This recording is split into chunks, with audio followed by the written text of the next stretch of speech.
Again, I will cook squid adobo. Clean already. Ayan.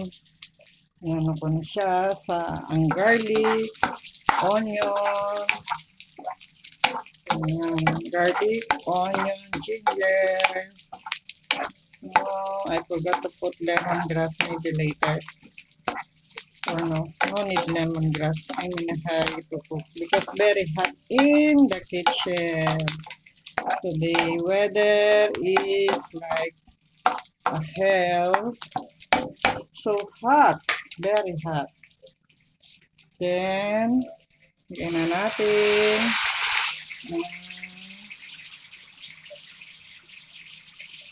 It's fried. I make it full. Yan, pakukuloy natin siya ng gusto. Because I don't want to left other and put in the fridge. Not good. Then, put this oyster sauce. Little only.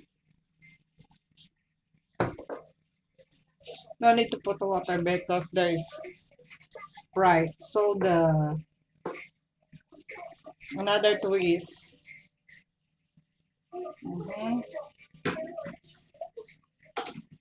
You can add lime if you want, or yeah, or this one. I make another twist in my kitchen. So it makes hot. You can learn from me. I will put instead of lemon, I will put tamarind hot. So I don't need to put this little only. I don't need to put chili because tamarind is hot already. Yan. See, as you can see, hindi ko nilalagay ang squid pa kasi magagarterize siya. Hayaan mo lang yan na makulo. Yan. Oyster, tamarind, yung sweetness ng ano ang magbe-blend dyan ng soda. Tapos lagyan natin din we put little bit salt, little only. Tang tang. Tang tang tang.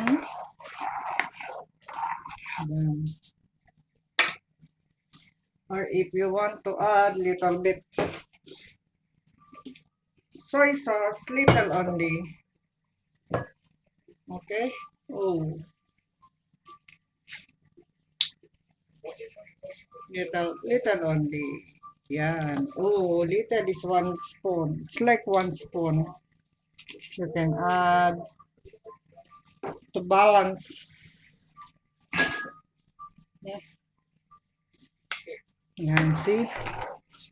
Hayaan mo lang siyang mag-shimmer kasi pag nilagay nyo ang squid, mabilis maluto ang squid. Yan, ganyan lang. Tapos, lagay din natin si magic sarap. Baka naman. See, pang ilang gamit ko na to. O, konti.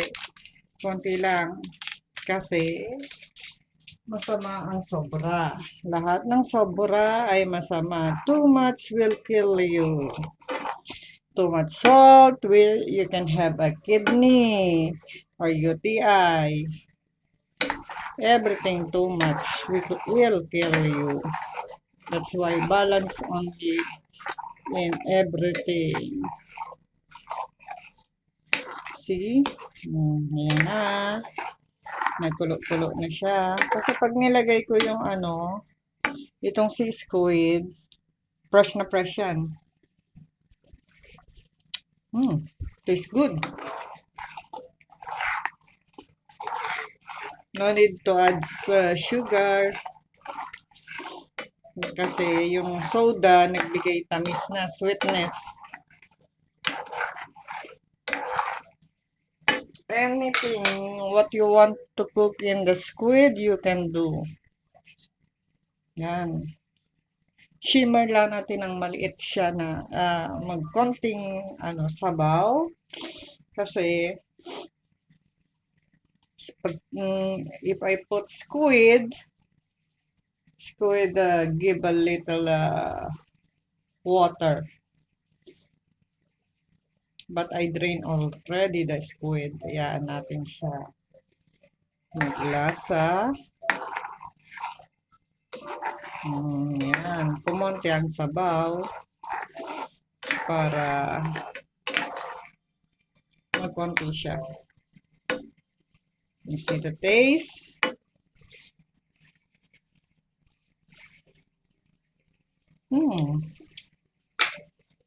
So good. Sour, sweetness, little salty. It's so blended. If you want to try, you can cook it and repeat the video. I repeat, the ingredients is simple. Onion, garlic, and ginger. And there I put this Mamacita's hot tamarind. So I don't need to put the pepper or anything or vinegar. No need to put vinegar. This another way of cooking of adobong pusit or squid. Ayan. Ano na siya, kulong-kulo na, umuunti na ang tubig. Nagkonti-konti na ang tubig. So, i-add na natin si squid. Put squid because water is already little. So, yan.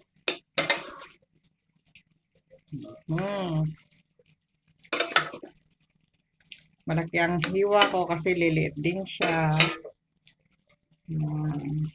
Linis na yan.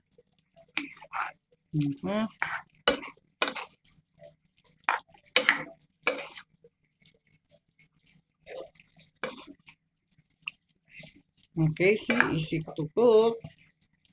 Later, I will show you the finished product of this squid adobo or adobong pusit.